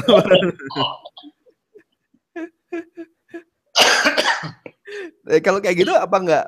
Ya tadi itu kasusnya seperti itu, Pak. Teh botol jadi gelas, gelas jadi botol. Apakah itu blunder? Apakah itu blunder, Pak? Menurut saya perencanaan dari brandingnya aja yang perencanaan dari merek yang kurang tepat sebetulnya. Jadi kayak kayak Kopiko gitu, minta Kopiko ya dikasih Kopiko. Dan seolah-olah barang itu namanya Kopiko. Padahal itu kan permen kopi sebetulnya. Nah itu kekuatan daripada penamaan merek pertama kali. Karena kalau salah kita memberikan merek, ya bisa jadi generic name nggak sama sekali. Indomie, Indomie, boy. pasti merek lain ya, karena akhirnya menjadi generic name. Ya benar, Pak. Beli Indomie itu gila, mungkin gila lah, benar-benar gila Indomie itu. Sekarang udah jadi ya kalau nggak makan Indomie itu gimana gitu kali, Pak ya. Tapi memang benar-benar enak, benar-benar, aduh, dapatlah semuanya. Ya. Ini, jika Pak B membranding produk, sampai di mana cakupannya ya Pak? Apakah termasuk positioning, menggali diferensiasi produk, dan termasuk SWOT juga, ataukah SWOT harus sudah ada? Makasih banyak Pak, katanya gitu. Ya kalau istilahnya kalau saya berangkat dari brutal fact, fakta brutal. Fakta yang brutal itu fakta yang kita sendiri tidak suka untuk mendapatkannya gitu. Nah itu dapatnya dari mana? Dari analisa SWOT. Jadi seringkali analisa SWOT yang dikasih oleh klien itu tidak memberikan fakta yang brutal. Semua yang baik-baik aja. Gitu. Ya baik-baik aja, benar. Jadi saya menuntutnya fakta yang brutal, dan itu saya cari sendiri. Misalnya, contohnya aja pada waktu saya menangani Fosibowo tahun 2007, itu untuk Gubernur DKI pertama kali, beliau maju, itu fakta yang paling brutal, itu dia tuh tukang marah-marah. Iya, benar. Nah, saya bilang sama dia, kalau you mau jadi pemimpin di Republik ini, you harus berani untuk menghadapi kenyataan fakta-fakta yang brutal seperti ini. Sehingga memudahkan kita untuk kemudian mengantisipasinya. Nah, itu adalah berangkat dari analisa SWOT yang kita cari sendiri. Tentunya dari fakta yang brutal tadi, kita bisa menemukan apa yang harus diperbaiki di orang itu, atau di produk misalnya. Strategos itu bentuknya dalam bubuk, dan fakta yang paling brutal adalah bubuk itu nggak bisa dimakan langsung. Butuh air, butuh gelas gitu ya. Dan melawan ready to drink itu kan itu berat banget gitu. Nah, fakta yang brutal itu kita pahami bersama sehingga kemudian yang negatif itu kita jadikan positif. Nah, kemudian kita pilih target marketnya, ya, segmentasinya apa, targetingnya seperti apa. Kemudian targeting itu melahirkan personality dari produknya atau brandnya. Kemudian melahirkan positioning dan slogan. Saya katakan tadi bahwa di Indonesia itu slogan itu harus. Karena orang Indonesia itu sloganistik banget. Dan itu nggak akan berubah dalam waktu dekat, Pak ya? Ya, itu kultur, turun-temurun seperti itu. Nah, ini ya kalau saya ceritakan di sini nggak mungkin lah ya, karena semuanya ada dalam kelas saya. Semua dijelaskan bagaimana Kopiko itu urutannya gimana, gitu ya. Ajos gimana, kemudian Indomie gimana, gitu. Itu mencakup semua yang ditanyakan tadi. Iya, oke. Mungkin sekarang saya waktunya jualan nih, Mbak. Ya, teman-teman mungkin di layarnya teman-teman sudah ngelihat ada di sana ada bonus ya. Nah, strategi membesarkan brand yaitu dari Pak Bi yang ikut kelasnya Pak Bi. Aku ingetin sekali lagi bahwa itu adalah terbatas harga ini ya. Ntar beberapa waktu lagi itu sudah naik lagi. Karena saya dulu membelinya pas waktu harga 2 juta gitu beberapa bulan yang lalu. Kalau teman-teman ngelewatin kesempatan ini bakal naik lagi. Lebih mahal lagi Pak Bi, bakal lebih mahal terus Pak Bi. Karena yang diungkap makin berat. Ya, dan materi-materinya di dalamnya benar-benar eye opener ya. Teman-teman yang serius membangun brand, nggak ada lagi ya. Aku ngelihat di Indonesia orang yang lebih pantas daripada Pak Bi untuk ngajarin tentang branding. Jadi ini kesempatan teman-teman dan kita nggak tahu Pak Bi nanti siapa tahu mau close selamanya kita nggak tahu kan. Nah, nanti kalau close selamanya udah beres gitu, bingung lagi mau belajar kemana gitu kan. Kalau ngebayar Pak Bi berapa Pak Bi? Wah, mahal banget pokoknya. Angkanya ekstrim mas. Saya nggak mau tahu, takut. Aduh, jadi strategi membesarkan brand dan nanti saya akan memberikan bonus yaitu namanya coaching omset plus ya. Jadi ini ilmu yang baru saya pelajari. Ini juga dari kesempatan dari pengalaman saya real ya. Di dunia online saya udah ngasihin lebih dari 10 miliar itu, bahkan itu pas usia saya masih umur 26 tahun. Sekarang saya umur 28 tahun ya. Udah jauh-jauh lebih dari itu gitu. Dan saya keep breaking another record di permasalahan selling gitu ya. Nah ini teman-teman bakal dapat benefit banyak kalau misalnya membeli kursnya Pak Bi ini ya, yang spesial ini. Nah saya ini tambahannya Pak, coaching omset plus ya. Jadi ini cuma terbatas buat 20 orang karena aku nggak mungkin bisa nge-coaching banyak orang gitu ya. Terutama core skill saya adalah di online ya. Walaupun di offline saya juga beberapa kali jualan, tapi core skill saya di online. Pak Bi tadi saya udah ngomong juga, saya menjuarai kontes di kontes tingkat dunia ya di SEO. Lalu ada juga saya menghabiskan banyak sekali uang di Facebook Ads. Saya udah cukup berpengalaman dengan Facebook Ads dan yang lain. Banyak sekali tools di online marketing, termasuk kayak list building. Nah teman-teman sekarang juga daftar di webinarnya Pak Bi, sebagiannya juga dari karena list building saya juga ilmunya di sana ya. Jadi kalau misalnya teman-teman benar-benar serius ngebangun brand, segera beli lewat link affiliate saya juga ya. Nanti biar dapat coaching omset plusnya, biar naikin penjualannya. Siap. Mungkin ada Pak Bi, ada alasannya kenapa sih teman-teman harus ikut sekarang Mbak Bi? Kenapa sih harus ikut sekarang course-nya Pak Bi ini? Begini, ini angkatan pertama ini adalah angkatan basic, di mana saya menjelaskan tentang brand, launching brand, dan segala macam. Nah, berikutnya, angkatan berikutnya, sudah tidak bicara lagi soal basic. Saya akan bicara soal brand di waktu krisis. Nah, itu pengalaman saya pada waktu saya menangani brand-brand di antara tahun 96 sampai 98. Saat itu Krismon, adanya kacau balau, ya, dolar dari 2.500 menjadi 15.000. Gitu. Nah, itu semua klien saya kacau. Semua klien saya drop dead istilahnya ya. Tapi kita bangkitkan lagi. Nah, itu cara-caranya untuk membangkitkan pada saat krisis. Siapa tahu, ya mudah-mudahan jangan ya, kita akan mengalami krisis lagi. Itu yang angkatan kedua. Angkatan ketiga, nanti saya akan bicara brand in action. Jadi kalau sudah menjadi brand, sudah ikatan emosinya udah kuat, nah apa sih yang harus dilakukan untuk memperkuat lagi, kalau istilah sekarang dibilangnya retention. Menciptakan retention itu gimana? Melalui kekuatan dari sebuah brand. Nah, mudah-mudahan saya masih bisa membuat angkatan keempat, yaitu di mana saya mulai menjabarkan digital branding. Jadi ini kelasnya memang bertingkat. Nah, bagi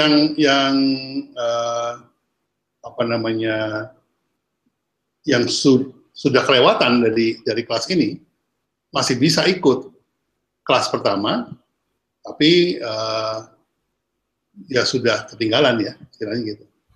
Jadi kelas ini nggak berulang gitu. Jadi saya buat sampai Desember saja, sudah gitu ya sudah. nggak ada kelas ini lagi sudah. Ya. Masuk ke kelas yang berikutnya, yang pasti lebih advance. Gila, ini yang pertama belum lulus Pak. Pelan-pelan. Oke, teman-teman udah dengar sendiri dari Pak Bi ya, bahwa ini benar-benar nanti kita bakal ketinggalan. Makin advance kita sekarang, kalau misalnya basicnya nggak segera belajar dari sekarang, ya nanti teman-teman akan tambah bingung. Belum lagi juga teman-teman harus bayar lebih mahal.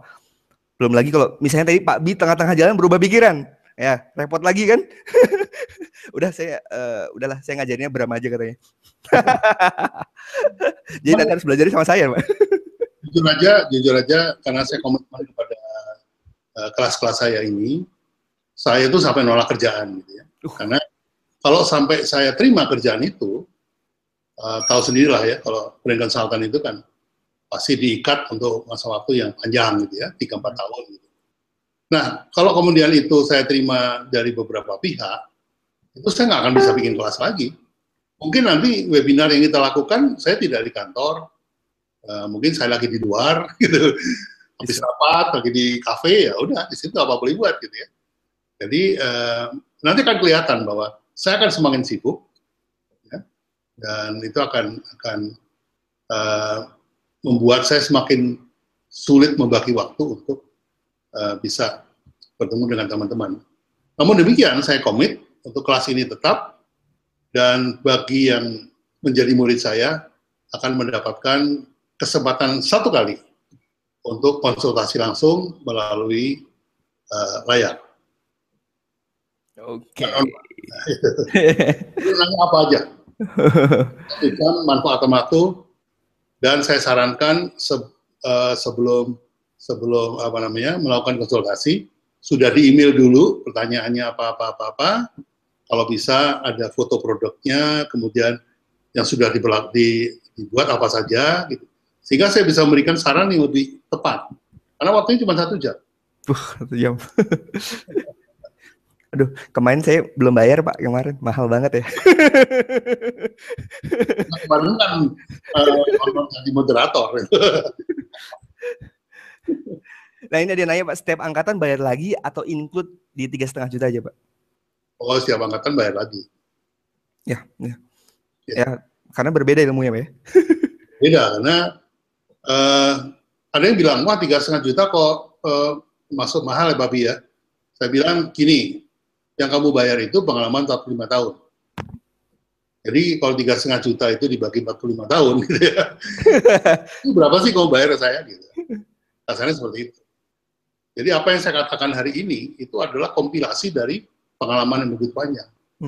Gitu. Jadi,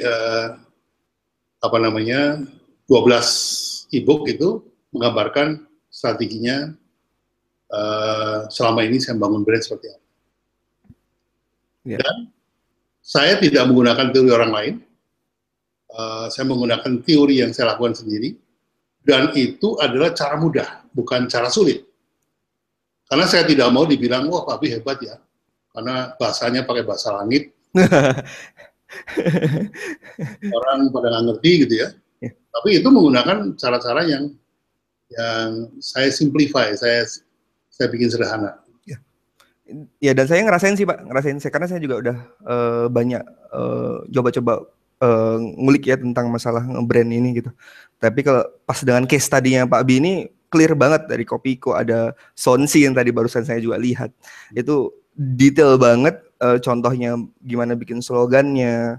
Yang saya itu bingung, ini gimana caranya tadi kok keluar begini gitu, caranya bagaimana gitu kan. Itu ada ya teman-teman di kursnya Pak Bi ini benar. Dan nanti masih ada sampai minggu berapa Pak Bi? Ini total ada berapa kurs nanti? Ada berapa video? Ada 12 ya. Sekarang baru ini saya persiapkan yang sudah saya launch ada 4. Saya persiapkan 2 lagi minggu depan akan saya launch, itu yang kalau nggak salah tentang apa ya, saya lupa dari itu. Banyaklah, ada kartu as, ada sebentar mungkin bisa lihat ini. Pernah lihat ini nggak? Kelihatan nggak? Kelihatan Pak. Nah, BCA. yang menciptakan ini saya. Wes. Gila. Kalau Anda lihat gambar itu, ada pelangi, ada bola dunia di bawahnya itu. Ini menggambarkan satelit. Jadi ini konsep satelit BCA. Oh. BCA adalah sebuah satelit di dalam negara Indonesia. Ini konsep dasarnya. Nah, dulu cuma pertama doang yang bisa. Kemudian ini dan itu akan ada di dalam angkatan yang ini. Iya. Pokoknya sampai sekarang ngeliat langsung BCA pasti itu. Logo BCA. Kartu as juga saya sampai sekarang pakai, Pak. Yang melahirkan kartu ini adalah saya. Ini my hand drawing, gambar tangan saya sendiri. Itu yang saya bilang, sometimes itu kita menciptakan magic, bukan menciptakan produk.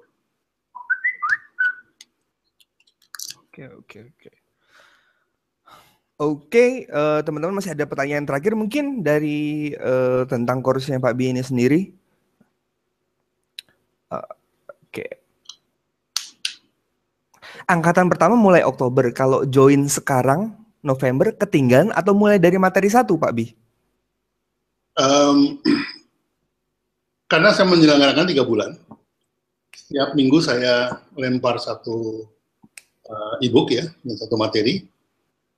Nah, ketika Anda masuk itu sudah di materi ke-5 atau ke-6, Anda masih bisa mengakses materi yang pertama. Jadi, mau daftar awal atau daftar akhir, Anda tetap dapat 12 e-book. Bedanya cuma harga aja, Pak ya, kalau misalnya lewat ini. Iya loh, bayangin. Makanya kalau ada early bird gitu, cepat-cepat disamber gitu. Saya kaget, waktu itu sebenarnya saya termasuk yang telat, Pak. Karena saya tahu harga awalnya bukan 2 juta. Loh, ini udah naik juga nih. Ini makin lama makin naik lagi nih. Cepet banget naiknya. Harga awalnya itu 2 juta. Saya kasih bonus early bird-nya itu 500.000. Benar, 500.000. Nah, itu saya yang miss-nya, Pak. Yang bulan khusus itu mendapatkan harga 1,5 juta. Tapi September udah hilang early bird-nya. Iya. Nah, ini teman-teman mau hilang lagi atau enggak ini kan? Ya sampai tanggal 10 loh, ini mepet banget. Dan tadi ada bonus dari aku ya, ingat ya, ada coaching Omset Plus. Nanti kita bisa ngobrol dan kita akan membedah bisnisnya teman-teman. Gimana caranya naikin sellingnya ya, secara sales omset, kita ngomongin omset. Oke, mungkin cukup ya dari Pak Bi. Mungkin Pak Bi ada kata-kata closing terakhir buat webinar kali ini.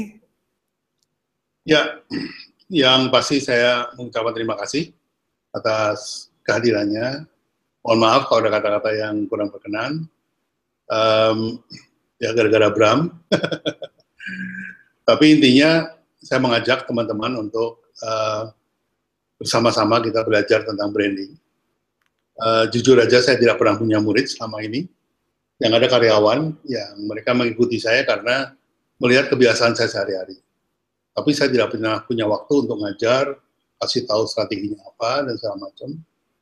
Sehingga pada suatu hari tahun lalu saya merasa, wah ini saya sudah di penghujung karier saya, kok ilmu saya belum disosialisasikan. Saya takutnya nanti malah nggak keburu disosialisasikan. Makanya saya cepat-cepat membuat kelas-kelas offline yang ternyata capek juga ya keliling. Pasti, Pak. Keliling banyak banget kota, Pak. Saya lihat. Kota, gitu. Waduh, saya salut sama Pak Budisman yang sekarang ada di Bali untuk acara UKM di Bali. Saya sendiri sudah mungkin hari Minggu ke Batam untuk mengajar di sana. Kelas khusus. Jadi kelas saya itu ada dua jenis. Kelas tahu dan bisa. Kelas tahu itu ya kalau seminar saya, Anda tahu tentang branding, Anda tahu cara saya bikin, materinya saya kasih, keluar dari ruangan, Anda tetap tahu saja, nggak bisa bikin. Nggak bisa bikin. Dan Anda dapat foto-foto sama saya. Termasuk saya, Pak. Saya minta waktu itu di Jamblas nggak inget ya, Pak Abi? Iya, ingat sih. Oh inget Pak. Sama Dewa Eka kan waktu itu? Iya, ada Eka juga, ada Dewa. Apa namanya? Yang kelas yang di Batam ini kelas bisa. Bisa itu artinya pada waktu Anda keluar dari ruangan itu, Anda sudah bisa bikin. Karena ketika Anda masuk, Anda harus bawa produk, Anda harus bawa logo, Anda harus bawa packaging, untuk kemudian kita bahas di kelas itu. Nah, ini juga sekaligus saya menghimbau teman-teman di Batam, karena mungkin kegiatan saya tahun depan udah sangat hektik ya. Saya sudah perkirakan karena 2 bulan terakhir ini banyak requirement kepada saya, sehingga saya terpaksa menolak. Jadi itu pun toh menurut saya mungkin nggak akan sempat ke Batam lagi. Gitu. Jadi, karena teman-teman harap diketahui juga bahwa bulan November ini Ibu Twita sebagai kepala dari Bukan Akademi sudah merencanakan untuk melakukan supervisi dan advokasi desain logo dan packaging untuk Jakarta dan Surabaya dulu, karena desainer yang siap itu ada di Jakarta dan Surabaya. Itu pun juga kita masih ribut nih, antara 25 orang saja atau 50 orang gitu. Saya maunya 50, kalau bisa 100, makin banyak makin bagus. Karena bukan karena uangnya, masalahnya adalah kemanfaatannya lebih bagus. Gitu. Kalau diselenggarakan 2 hari mungkin kelamaan. Ya udah 1 hari terbatas 25 orang datang konsultasi tentang desain dan packaging. Nah arahnya udah ke arah sana, jadi sudah tidak lagi kelas-kelas seminar, udah lagi. Kalau mau ya kita bikin webinar aja gini. Wah, saya berarti bisa lempar desainer saya Pak ya ke sana? Iya, kenapa enggak? Ayo, dengan senang hati. Wah, mantap. Kalau ada teman-teman, tadi juga saya tulis di Facebook kan, saya mencari desainer untuk membantu bekerjasama dengan UMKM dalam program konsultasi desain dan logo dan packaging. Kenapa? Karena dalam rangka MEA ini salah satu solusi untuk teman-teman UKM adalah menampilkan produknya di online shop. Ya, bener banget Pak. Ketika ditampilkan di online shop, ternyata packagingnya kurang selling ya, atau desainnya kurang bagus, gitu ya, tidak appealing. Saya ingin mengajarkan nanti ya sebelum konsultasi ada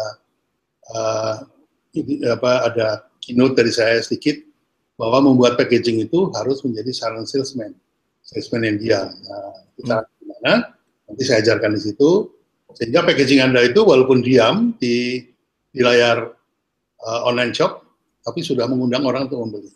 Itu kita mulai jadwalkan agak terburu-buru, tapi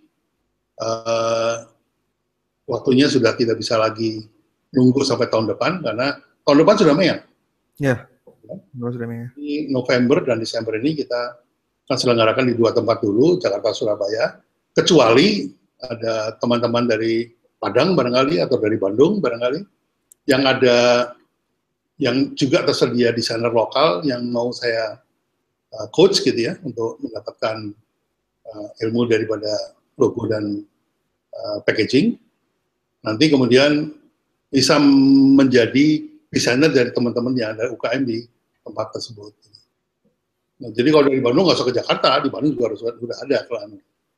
Gitu. Bisa Pak, siapa tahu saya yang ngadain eventnya Pak. Boleh, kalau Bram bisa nge-lead teman-teman desainer itu barang 5 atau 10 orang, itu nanti saya ke Bandung, saya coach, caranya gini, kita bikin event. Ya, sehari saja cukup lah. Gitu. Jadi kelas hanya saya adakan melalui internet saja. Karena makanya saya himbau teman-teman di Batam, mumpung saya ke sana, bisa ketemu muka, langsung bisa get the feel gitu ya. Silakan datang di kelas saya. Ada nomor teleponnya di situ. Mudah-mudahan ya jangan kebanyakan juga ya, kalau kebanyakan sampai 100 orang ya saya kenger lah udah. Nah, itu idealnya ya 20-25 orang. Kalau lebih dari itu rasanya mungkin tidak efektif. Benar, Pak. Dan kelas visa itu tidak saya bikin di semua kota. Yang pernah saya bikin itu di Pekanbaru, saya pernah bikin juga di Depok kemarin belum lama, saya bikin di Padang, Saya pernah bikin di Surabaya. Di mana lagi ya? Bandung belum. Bandung itu baru kelas tahu saja. Sayang banget. Nanti kita bikin, Pak. Mudah-mudahan. Tapi kalau ikut kelas saya yang All About Brand ini, saya jamin Anda pasti bisa bikin. Karena apa? Ya. Formatnya sudah ada, betul ya Bram ya? Iya benar. Sudah ada, tinggal ganti mereknya, ganti produknya, jadi.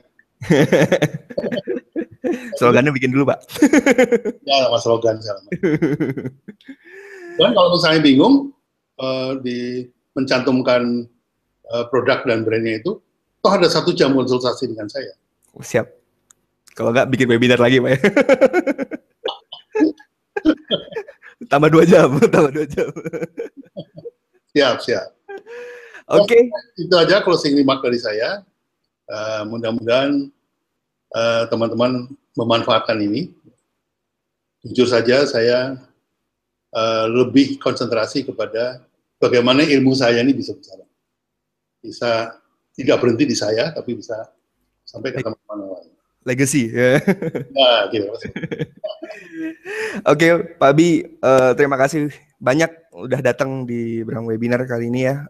Teman-teman juga yang sudah datang, ini saya ngelihat tadi sempat live tuh kayaknya udah 400 lebih deh. Total yang datang attendees 400 lebih, Pak. Jadi, udah lebih dari seminar di Ciampelas, Pak. 424 ya. Iya. Nah, itu keren banget ya teman-teman. Semangatnya saya juga ngeliat hebat banget ya. Moga-moga kita bisa ketemu juga di kelas ya. Nanti kita juga mungkin bisa jadi teman untuk saling memberitahu kan, saling memberi masukan gitu kan tentang brand ini sendiri juga. Soalnya kalau Pak Bian cuma 1 jam nih. Kita harus tambah lagi, oke? Oke, assalamualaikum warahmatullahi wabarakatuh. Selamat malam teman-teman semua. Sampai ketemu lagi. Sampai ketemu.